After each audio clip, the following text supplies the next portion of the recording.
is also the project coordinator.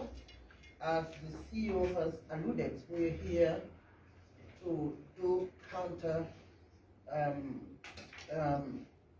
give a befitting or counter statement also that was done by Maxime Doc, an elderman. They call them elderman. That means almost the position of deputy mayor, who came out in the media at Austin to say that Bani City Council accused us of misusing EU funds. But before anything, I first and foremost want to thank our partners, Austin, to tell them that we appreciate the partnership and value the sister city, indeed, which existed already for more than 20 years. It is with heavy heart that we have to sit here today to give our view or our side of the story that the elderman has said yesterday to the public. To be quite honest, this is the month of March, is the Women's Month. We are also in Ramadan, and also considering that they are our partners for 20 years, it's really, as I said, difficult for me, but we have no choice. I cannot sit as the head of the institution just to allow somebody to come out and stain the institution the way he deemed necessary. First and foremost, let me say that the sister city is a win-win situation. We can only offer what we have. As small as it is, this is what we have. We cannot give more than what we have. But it is not only that Banjul City Council is the only, or Banjul is the only beneficiary of this partnership. Austin City is also benefiting a lot. As I am talking to you today, we have over 13 people. We have 13 students, nurses. Yeah, and 2 nurses. We have 13 students 15. And 2 nurses who are already here for a research. So, and almost every month we have their nurses coming here, we have their students coming here, they partner with our schools, but for a long time, nobody has seen Banjul City Council send students to Austin. And it is partnership. What they're doing here is exactly what they expect us also to do in Austin. But for a very long time, we were quiet, because it is not that we cannot also protest and say it should be like this. But we value our friendship with them. So just for those who think that Austin is not benefiting anything, indeed they are benefiting. So as I said, we can only give what we have. So again, I think I also want to thank the European Union for their professionalism and their support towards Banjul. We cannot thank them enough. I've been working with the EU office here, and they are very, very professional. And I used to tell this to my CEO every time, that we cannot thank them enough. And this is the truth. So the European project, the funds that are coming to Banjul, is not only the money of Austin, it's the money from Austin, from Banjul City Council, and indeed from the European countries. So many might ask, how is Banjul City Council contributing? Indeed, we are contributing. I can even say that to the largest scale, because we own the land. If you go to Crab Island today, there are 23 classrooms there, all well equipped. We have Crab Island solarized to the fullest. We have a recording studio there. We have a hall with a capacity of about 1,000 seating capacity. We have the recording studio there. We have the laundry there. We have a restaurant there. We have urban farming there. We have a lot of things like the charcoal, etc., and so forth. So this is a hub where many things are going only for the youth skills, which we value, and we know that without skills, you cannot have a developed country. So putting that into consideration, we appreciate, this is why I keep saying we appreciate the friendship and we appreciate the efforts of the European Union as well. So the contribution of Banjul, we own the land. If you go to the beaches, we have about 6,000 coconuts. The beach belongs to us. If you look at the inner city, the greening of the inner city. So it is not only Banjul City Council that is benefiting. You have seen the mayor coming here. And when in Austin, you will see the pictures of Banjul and the mayor and everything. So indeed, this is also part of politics.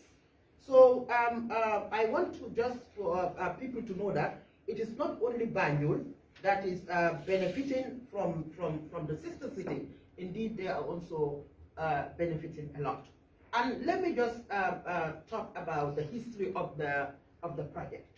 The project started way 2019, and it goes like this. When I was elected in office at the first time, I met a sister, a mayor from Cameroon, who told me about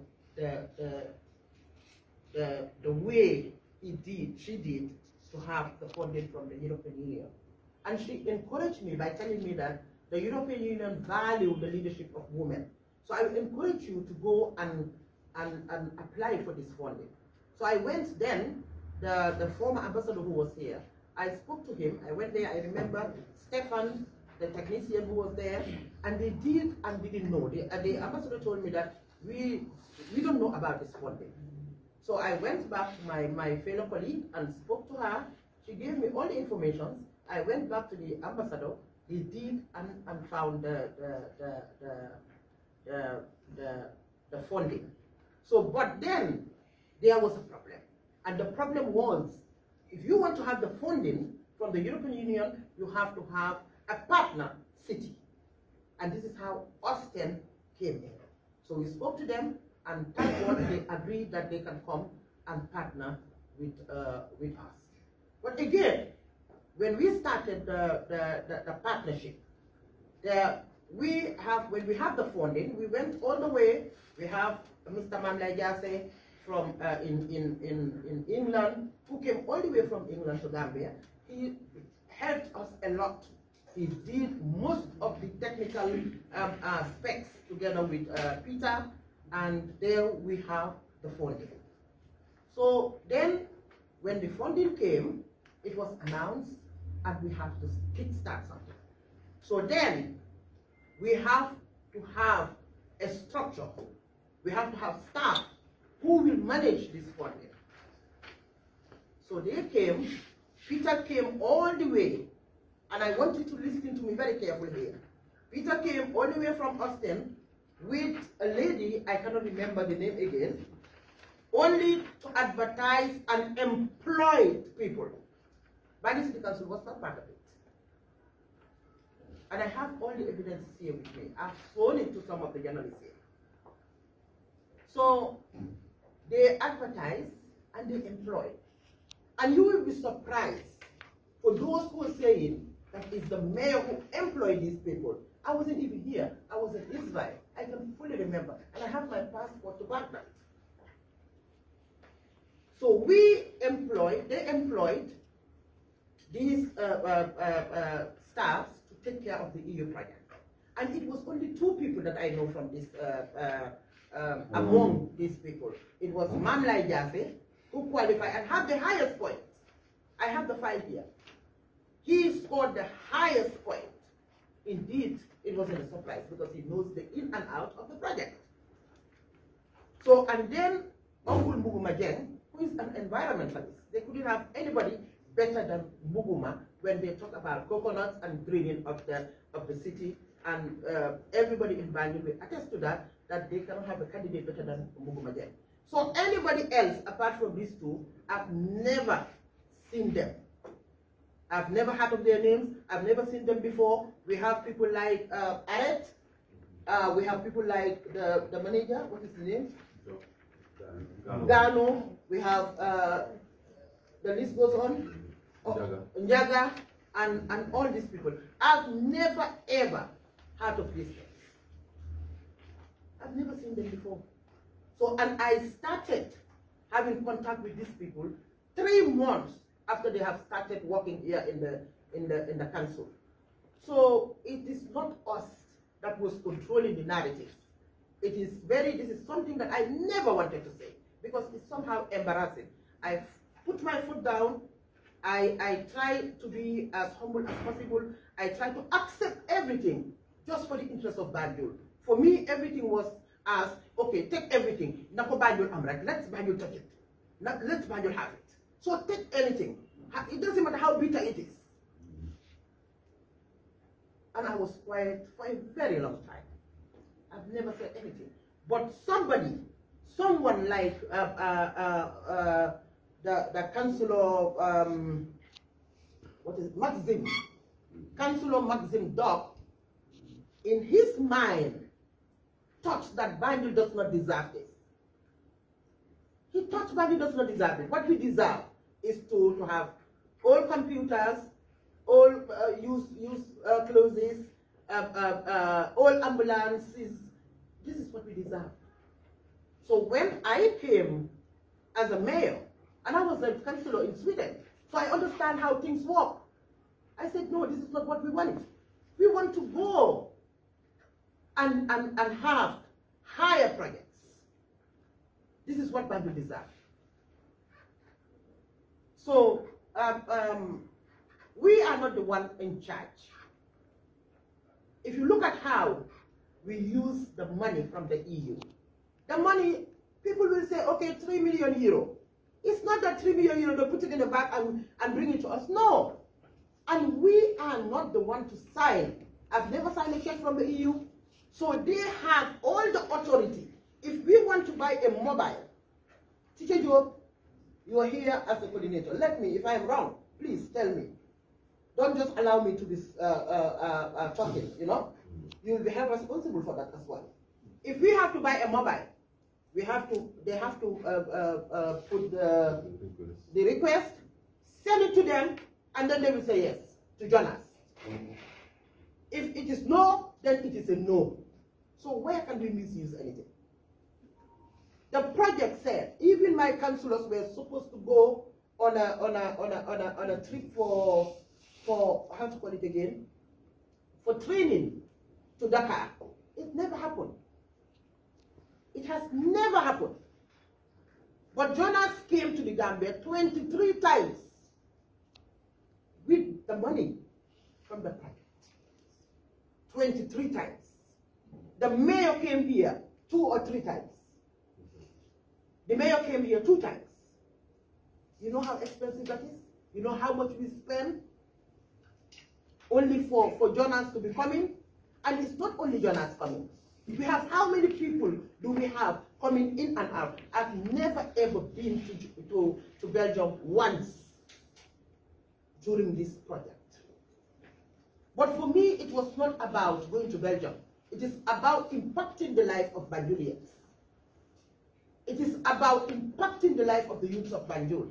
So for me, that was why I was quiet, not because I'm a coward, not because I was afraid to speak up. I was just trying to protect the partnership, to protect the friendship, the collaboration. So, but again, I am so disappointed. It's so disrespectful because you only think that we there in Banjul does not deserve to have such money from the EU. You came with all this allegation on us, and this is not the first time. You remember there was once upon a time, somebody also came out to say, okay, we have misused the EU funding, and what happened? Thank God, the mayor himself was right there speaking to journalists and said, it's not true. And today again, I am so happy and grateful to have Austin City. They came also out, all of them, they came out to tell the deputy mayor, hello, this what you're saying is not true. And I want to thank the Austin City for that. And that alone, they think that alone, it should be enough for me not to call the press conference. But I said no, I need to. I think it is high time now also for the people of Banjul, the Gambians by extension, to understand how all this happens and what is the role of the Banjul City Council. I'll give a classical example just to tell you we don't drive this table. We agreed that we are going to have a song for the project. And it was very sad.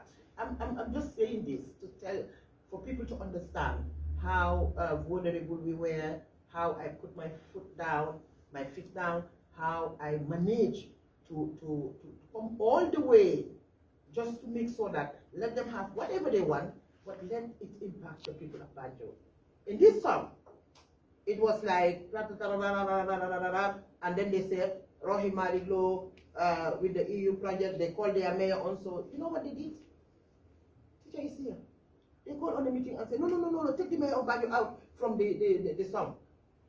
My own people, the Banjulians, the musicians in Banjul, were the one who composed the music. And first and foremost, when they said they were taking Banjulians, when they were taking musicians out of Banjul, I said no. That one, I stand and said no. And he supported me and said no. All of them should be from Banjul. And thank God, we have all of them from Banjul. But then they said, okay, now you bring us your musician, you will see what will happen. So what happened is they said, take the mayor's name out. And what did I say? I said, Teacher Job, you know what? Take my name out. This is not, 100 musicians, way. So this one, let me accept it. And then they took my name out of that song. But does it affect me? No. So we went through this. During the flooding, again, another example. During the flooding, the Tobacco Road, everybody has seen what has happened. I was worried, I was frustrated. And here we have not seen anybody come to our aid. The crocodiles were coming out, it was very serious. Everybody has seen what my councillors and I did during that time. We were worried. I don't have nowhere to go. I have nowhere to turn to. I sat down in my quiet moments and think. And I have to think very quick because this has to do with the life of my people. I called and ran to UNDP and said, then it was Aissata. Everybody knows how that lady loves the Gambia. And I said, Aissata, please, what can we do? Help me, blah, blah, blah. And they said, you have the EU project. When there is disaster, you can turn to them. Turn some elements, we call it, or turn some components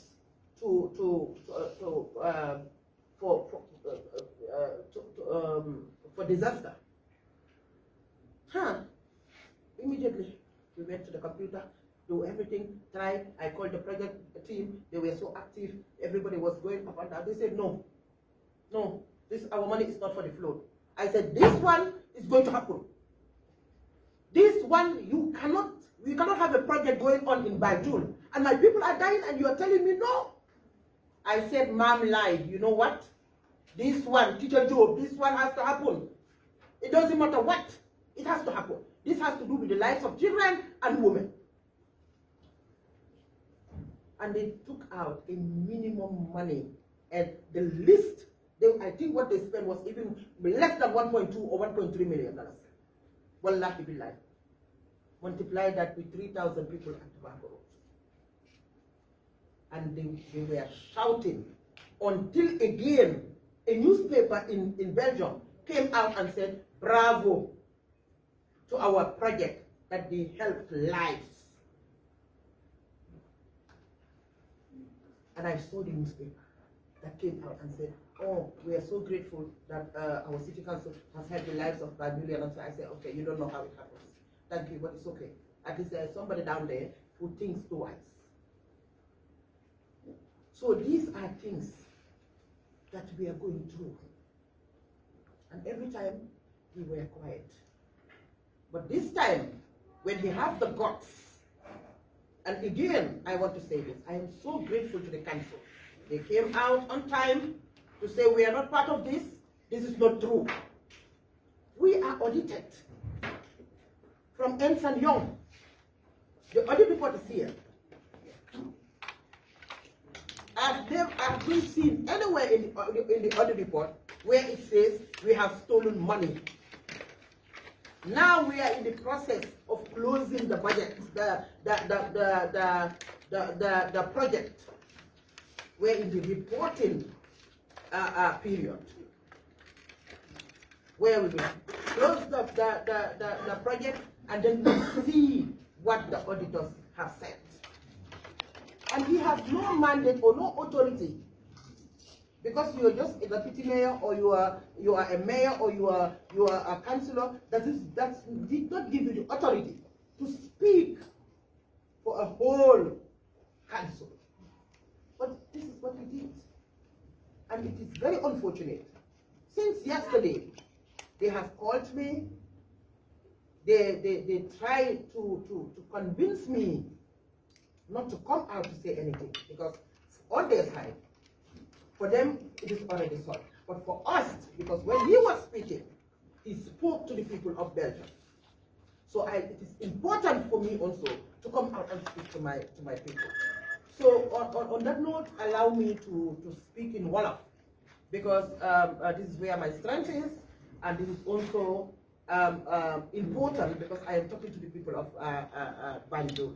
So I've just spoken in English, just to have, for them also to understand our view, our point of view. If I don't know whether